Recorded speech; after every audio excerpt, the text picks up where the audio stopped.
Well, the summer championship chaos is fully flowing now, isn't it? Two manager appointments in 24 hours, making it three for the summer overall. And this one, well, certainly in terms of the manager going out for me, is the most surprising of the summer so far. The news came almost instantly after the end of the season that Hull City had let Liam Rosenior go despite not long signing a new 3-year deal. And they have replaced him today, as was much expected for a couple of weeks now, with Tim Walter, the former Stuttgart and Hamburg manager. We'll talk a little bit about him in a bit, the statement which we need to fact check a little bit as well. But very quickly, before we go on to all of that stuff about the old man and the new replacement, let me tell you a few quick words about our partners today and what their special offer can do to help you. For this video, we're proudly partnered with HelloFresh. HelloFresh are on a mission to make your meal times easier with pre-portioned ingredients, quick and easy recipe cards, and plenty of treats we can get on board with too.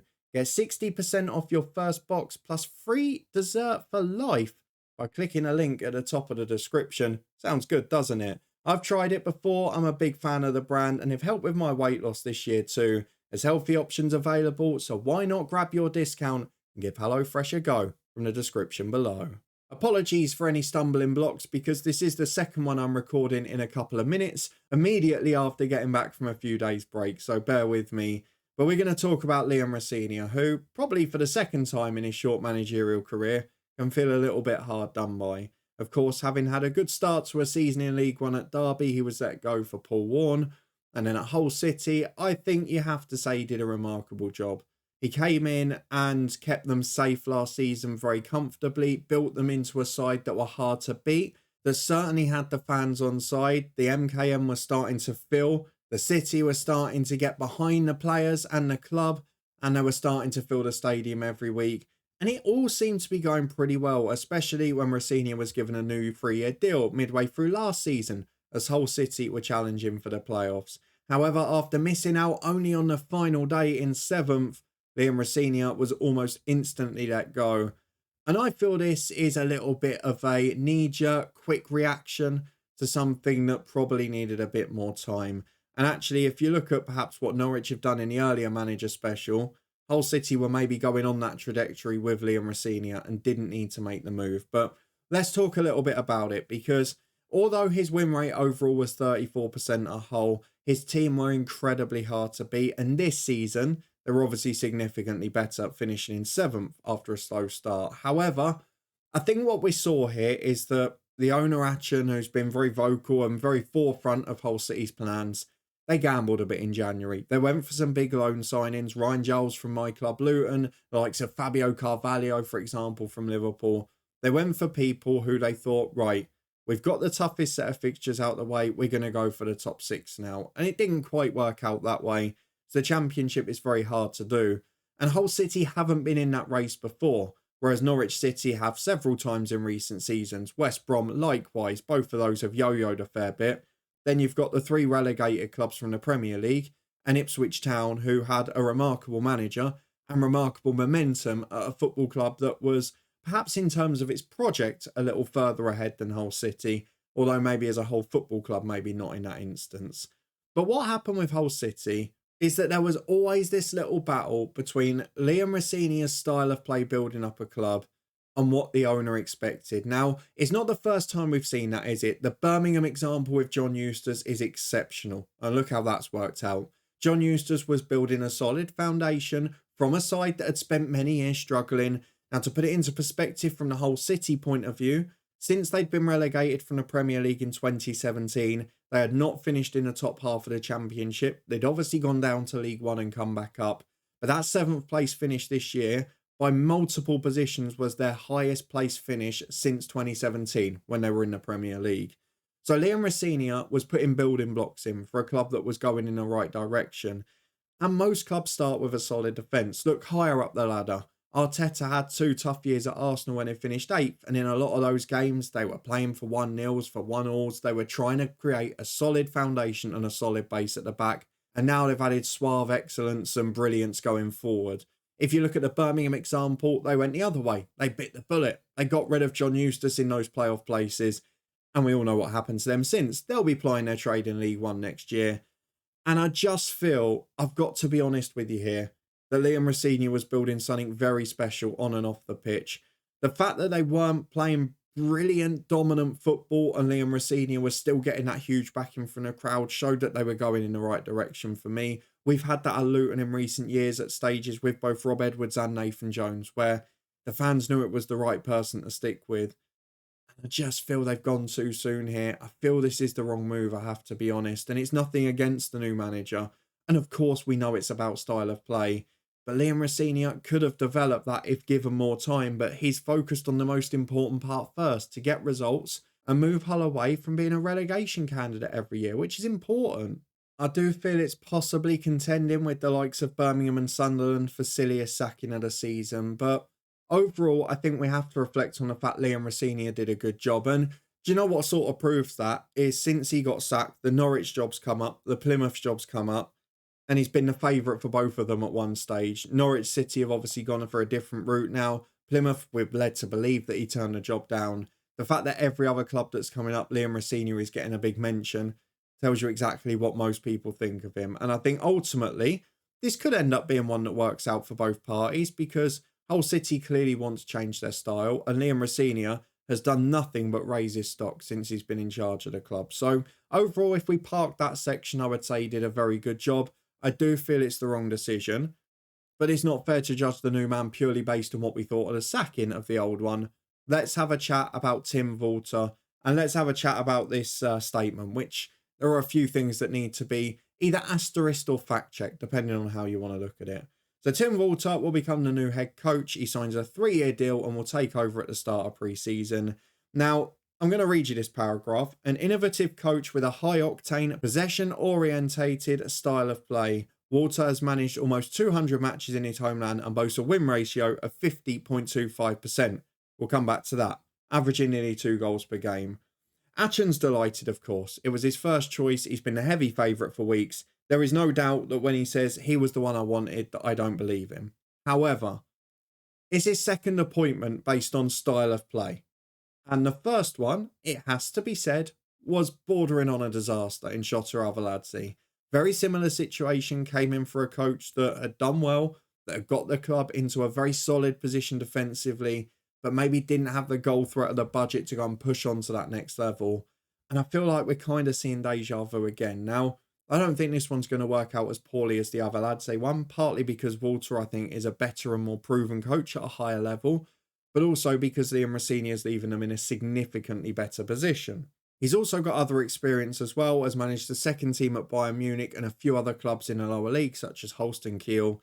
But I want to talk about the two spells between Stuttgart and Hamburg, where at Stuttgart it was a short spell with a 55% win ratio, which has clearly been counted into that average because at Hamburg it was only 49%. And he's also got a massive goal difference at Hamburg, despite leading them to back-to-back third place finishes, but maybe not to that big promotion that was expected. Now, I think that's what I want to kind of get to here first. I know all the talks about 50.25% possession, about goals per game and all of that, but Hamburg, let's be fair and start with them, they also leaked goals for fun. He scored 202 goals in 104 matches. Brilliant. They also let in 141, which you would say for a normal side maybe isn't the worst in the world. Hamburg were one of the favourites to win the title each year, as were Stuttgart. They'd come down when he took over. They were the favourites to go back up. And in both instances, he was sacked for not delivering that, despite having a budget that suggested he should have, and a level of side in most cases that suggested he should have. So the way the statement's made out that he's overachieved at these clubs or done brilliant things, I think is maybe pushing the mark a little bit. It's a very clever bit of media spin, and Acun is a better media man than I will ever be, so fair play to him. There's no doubt in that. The style of play is definitely going to be more exciting. Now, I've watched Hamburg a few times over the years. One of my mates is a pretty big fan of them, and they were ferocious under Tim Walter before they were sacked in February. However, at times you have to be prepared that they do run out of steam in games. They do let in very silly goals, and they do let in a lot of goals for a side that should be competing at the top. And that's where I want to kind of get to with this, which is Hull City under Shota Arveladze playing Shota ball and this style of play that Acun, look, fair play to him as the owner. He's done a lot for the club. He's done a lot for the city. He clearly dreams of this style of football and he makes no apologies for it, which, do you know what? Fair play to him for being bold and just admitting it. I'm sure they could have got there under Rosenior, but he feels he's got the man to do it instantly here. What I worry about is, have you got enough foundations in that you can go and do this without perhaps disintegrating the other side a touch? Because Hull City, for whatever we want to say last season, were pretty hard to beat away from home, were pretty solid defensively at home at times. And while their goal threat did let them down a little bit compared to some of the top sides in the division, you have to bear in mind in the first half of the year, they maybe didn't have as much of that stardust up front. And although a bit of it came in January, you're asking 3 or 4 players to integrate at a time, which perhaps isn't happening across the board at several other clubs, certainly not in the January window. You've also got a situation where there were key injuries at key points, certainly in the core of the team, which stopped the side from being quite as dynamic going forward. But he still managed to keep a solid base and keep them in the race, did Liam Rosenior. Can Tim Walter do the same? Because he is going to go all out attack. I have absolutely no doubt of it. From day one, they will be aggressive. In all of his other jobs, he has shown no sign that defending is a priority. Even with the Bayern Munich second team, they conceded goals for fun. Yes, they won games galore. Yes, they scored goals galore, as of all of his teams. But they've often been sacked for being leaky at the back and not getting the results that they were supposed to. Now, Tim Walter is a man who has not yet got a big success on his CV, and this would be a huge one for him. If he could take Hull City into that top 6 or maybe into the playoffs playing exciting football, he's going to start to be a hero, certainly in Acun's eyes.